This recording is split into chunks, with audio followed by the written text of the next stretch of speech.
In this video I'm showing how I fixed an issue with a Seiki television where the power light would turn blue but nothing would show on the screen. However, if I held a flashlight up to the screen, I could faintly see the images.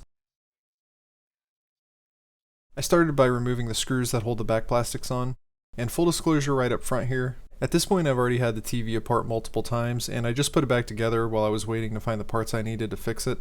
And I had a giant pile of screws left over that I couldn't figure out where they went, so if you're taking this apart for the first time, you're probably going to have to remove screws that you won't see me removing in the video.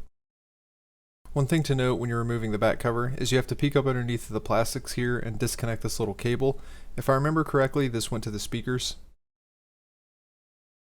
Once that cable is disconnected, you can remove the back plastics and get those out of the way. At this point I disconnected the power cord as well. So what you can see here are three parts. This is my first TV repair, so I might not get the terminology exactly correct. You have the T-con board, the main board, and the power supply board. And none of this really matters too much because with these parts being the easiest to access, I started by replacing all three of these and it did not fix the issue.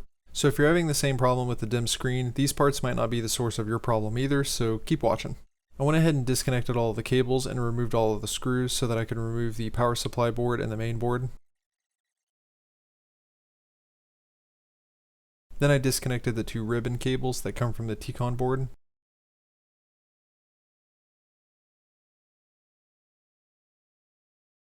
I also disconnected the cable that goes to the button panel, as well as the cable that goes to the IR receiver. Then I removed all of the screws around the outside edge of the TV that hold the front panel on. Again, I've had this TV apart before, so this is going to be a little bit different if you're taking it apart for the first time. If I remember correctly, the bezel kind of snapped together around the edges, so you'll probably have to kind of fight with it at this stage. But I admittedly didn't do the best job putting it back together, so in my case the chassis is just going to come right off. The camera kind of went blurry here, but I'm just setting the front bezel and the LCD panel to the side for now. Back to the chassis here, there are two plastic pins that we'll want to remove. Then we can flip the chassis over and finally get into the meat of the problem. For this step, this reflective paper cover will have to be removed as well. In my case, the root cause of this TV failure was these LED strips, so I went to each strip and disconnected the power cable. Each LED strip had 4 screws holding it in place, so I also removed those.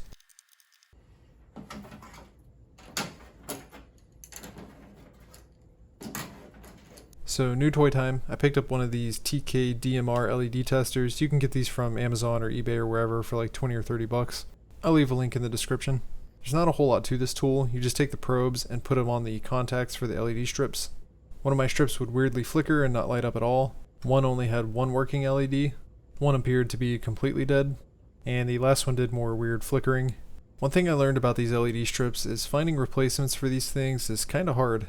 Based on everything I read, in a perfect world you should try to match up the part numbers from the LED strips you remove exactly to the replacement LED strips that you're buying. But after 3 months of stalking this part number on eBay, the best I could do was find one that was close enough. The eBay seller said that these strips came out of a Element TV, and apparently Element manufactures Seiki, so it's just one of these rebadge gimmicks. Either way, you can see when I tested the two strips side by side here, the old strip didn't look so good, the new strip, nice and bright. Before installing them, I figured I'd go ahead and test all the LED strips, because at this point, I've wasted so much time on this thing anyways, so why not? All the LED strips were looking good though, so I went ahead and introduced them to their new home, and then I put the screws back in place. Then I connected the power cables to each of the new LED strips. Then I laid the reflective paper back in place and made sure that it seated nicely around each of the LED lamps. Then I pushed the two plastic pins back into their holes. There were two plastic sheets that came out with the LCD panel earlier. I'm pretty sure that the thicker one went in first, and then the thinner one went in on top of that. The sheets had grooves and loops that matched up with the metal tabs on the chassis, so even if you don't remember exactly how you got it out, you can kind of follow the breadcrumbs to put it back together. Then I had to put these plastic bezel pieces back on. These snap into the metal tabs around the edges. I found it was easiest to put the two side bezels on first, and then put the top and bottom bezels on last. Then I carefully laid the LCD panel itself back in place, making sure that it matched up with the grooves of the bezels that I just reinstalled. Then I put the front bezel back on, and I went around the edges and I snapped it together in the places where it would still snap together and wasn't broken from the clueless 200-pound gorilla that took it apart. Then this was probably the most dangerous maneuver of the whole project. I squeezed tightly and flipped the whole chassis over without having any screws holding it together. But better lucky than good sometimes. I reconnected the ribbon cables to the T-con board. Then I reconnected the cable to the button panel, as well as the one to the IR sensor. Then I placed the power supply board and the main board on the standoffs, and I tightened the screws down. I reconnected the button panel / IR sensor cable to the main board. Then I reconnected the cable between the main board and the T-con board, and reconnected the cables from the LED strips to the power supply board.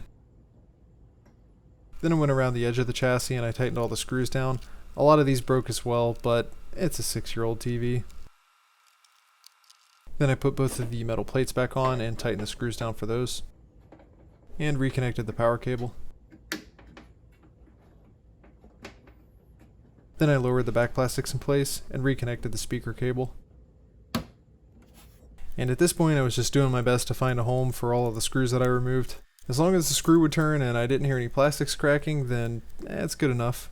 Alright, so with everything put back together, I rolled her over and plugged her in, and half expected some smoke to come out of it. But luckily when I hit the power button I got a blue light, no smoke, no sparks. And would you look at that, boys. I still had the same pile of screws left over at the end of this, but it's working, who cares. I plugged the TV in and messed around with it for a little bit just to kind of stress test it, and it seems like everything's working. The way I see it, if it's good enough for Geralt of Rivia, then damn it, it's good enough for you. Thanks for watching.